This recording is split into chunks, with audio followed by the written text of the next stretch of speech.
would argue to say that if you don't put forth the effort to build the positive habits that you want in your life, you are inevitably causing yourself to reinforce the unwanted negative habits that you are actually mentally trying to keep away from by simply not doing. Habits, the reason we are trying to build habits, right, is to improve a lifestyle, hit a goal, to help with efficiency, to make it a part of like your lifestyle management that helps you more for the long term, right? For something you want, whether it be like a health goal or just healthy, things that you're trying to install into your life, more automatic and consistent. So we can either make bad habits and have to work to break them, or we're creating good habits and we're trying to build those up, right? So you have this two-way dialogue that's going on, or this two-way battle that's kind of always going on with each other. If you have a bad habit with communication, that like when you get triggered by whatever the thing is, you tend to argue.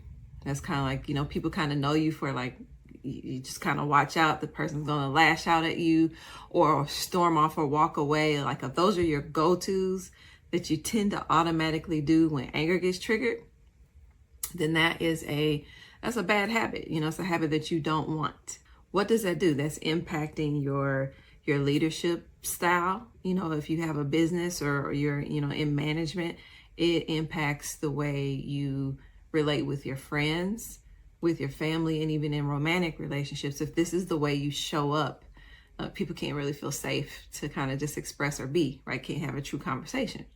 So it's impacting that. That's a bad habit that you want to break. So if you're trying to break that and build a positive habit, let's say for communication, then what you're trying to do is build, instead of being reactive, to learn to listen before you speak, right? Learning to kind of slow things down, learning to communicate your message, and not like all the emotion, blame, and guilt that people kind of throw at a message, but just have your message heard.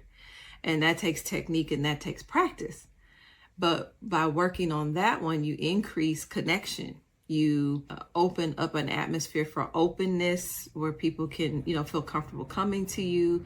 And in the long shot, that in the long run, that helps with increasing understanding of each other. So you have to identify, like, is it a habit you're trying to break? Is it a habit you're trying to build up? Kind of thing. And then once you do that, you have to make a decision on, now, how do I build the habit? How do you actually put the habit in your life where it actually becomes a habit and not effort, right? So what happens, nature teaches us a lot. So think about a baby that's learning to walk. They have to start with crawling, and then they finally get up to walking, and it's really wobbly, but they're doing it. And then they may fall, then they get back up. And as they keep practicing over time, that wobbled walk turns into a steady walk, where they don't need so much effort or help from other people kind of helping them along the way. And now the walk is automatic. It's something they do without effort. It is now an unconscious habit. What did that take? It took practice.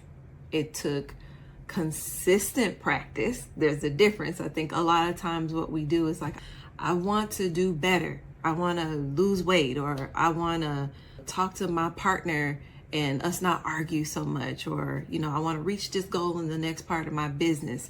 And they go all at it for maybe a month, if that, or go hard for a very short period of time.